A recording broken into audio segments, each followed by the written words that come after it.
웃어볼게 날 위해 웃어볼게 baby girl oh my baby girl yeah 아직 끝난 척해도 언젠간 웃어볼게 baby girl oh 너도 날 원해 두근두근만 설레고 자꾸 너 생각나 Ay, sorry.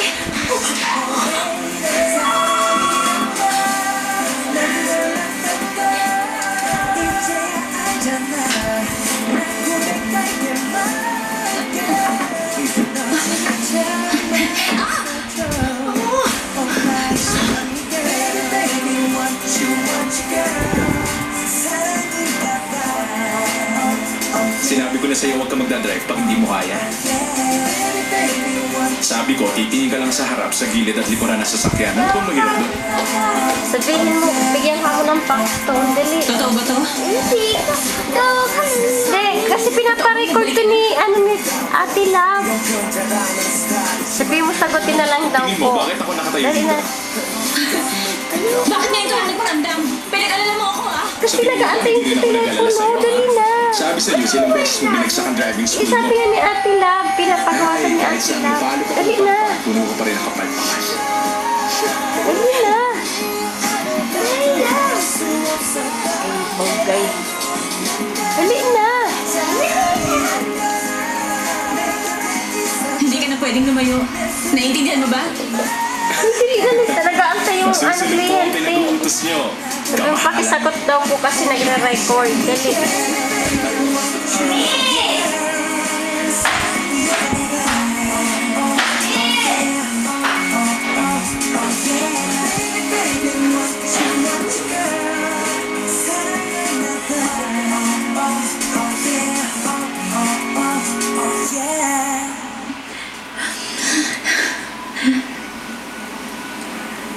Oh, bakit ganyan ang mukha mo? Kasi napakasaya ko.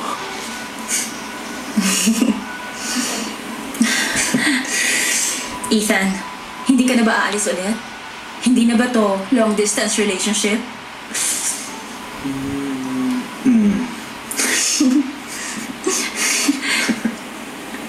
Ay, sandali lang. Nag-birthday ako, ah. Bakit wala ka dito? Saka wala akong regalo. Ayoko kasing mapahalo ang regalo ko sa regalo ng iba sa'yo. Ibang klase talagang memory mo. Kinansel ko lang lahat ng appointments ko. Sa'yo ko ngayon. Tikman ko nga to.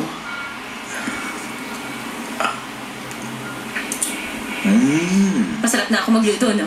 Alam mo ba, gumawa pa ako ng commercial para sa tourism department. Ang tawag nila sa akin, Jang Hyun-mi.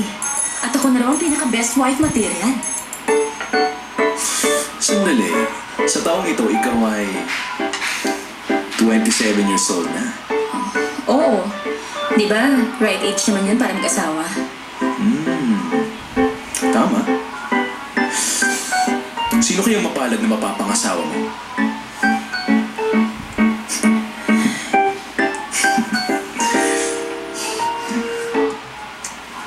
Oh, saan ka pupunta? Pupunta ako sa restroom.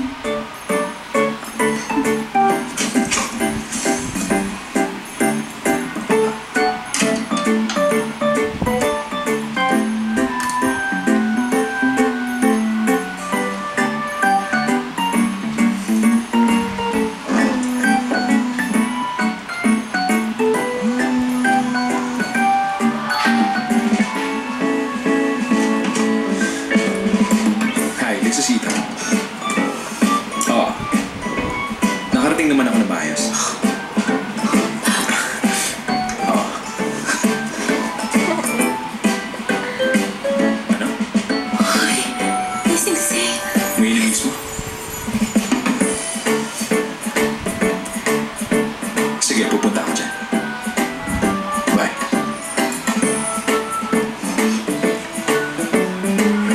Ay, sarap sa pakiramdam. Sino yung kausap mo sa phone? Ha? Yun ba? Paano kaya to? Kasi pinapapunta ako ng presidente. Ano ba naman siya? Kababalik mo pa lang dito. Oo nga eh. Kain muna tayo. Sige na, kain na ha. Abusin natin yan.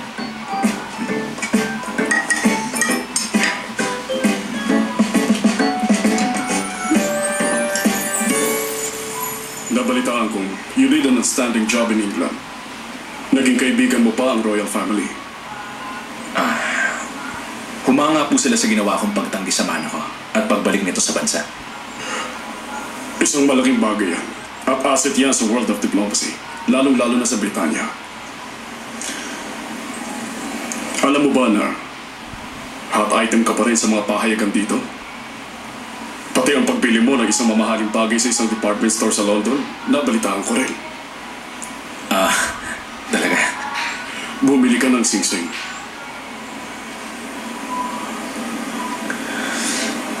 Pati po yan, nabalitaan pa. Binabalak mo na bang pakasalan ng prinsesa? Yes, sir. Pag-isipan mo muna. Dahil ang mga tao, mas lalong iisipin na totoong ginagamit mo nga ang palasyo para sa tax evasion. Pagkatapos, mawawala rin ang will ng lolo mo. Pipestehin ako ng mga taong nagsiboto para sa restoration ng royal family. Sa nakalipas na 2 taon, hindi ito matatawag na isang achievement. Pero nagre-respetohan ng royal family at ang ating government. Hindi kaya nang dahil lang sa'yo, ang kapayapaan na mamagitan sa dalawa ay masira ng ganun lang? Pumunta ka roon sa Washington. This August, kailangan mong pagsikapan at dito sa bansa gawin ang US Summit. Tingin niyo ba pabigat ako kung nandun ako sa palasyo? Huwag kang malungkot, Ethan. I'm giving you the opportunity to play in the big leagues. Bilang isang diplomat, dapat nangangarap kang maging Secretary General. Tama ba? Kung pupunta ka sa Washington, yun ay karangalan bilang isang diplomat.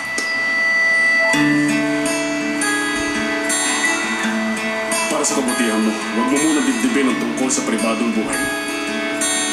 Siguro naman, hindi ka matutuwa kung maaalala ka.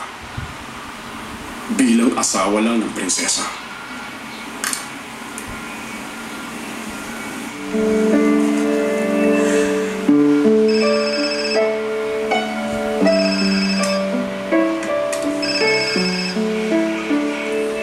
Hello, Lizette. Nasaan ka na? Nag-uusap pa rin ba kayo? Hindi na. Kakauwi mo lang kaya. Papunta na ako dyan sa palasyo. Hindi na pwede, no? Kanina pa ako naghihintay ng tawag mo eh. Pupuntahan ko na lang yung mga kinancel kong appointment. Kaya tumawag ako sa'yo. Ganun ba? Eh di magkita na lang tayo pagkatapos. Pero masyado ng gabi yun eh. Bukas pala ng umaga meron akong 2 hours na free time. Ano ka, gigising ako ng 2 hours earlier? At saka, may trabaho nga pala ako bukas. Sa makalawa kaya, may sasabihin ako sa'yo. Mga importanteng bagay. Oo ba? Good night!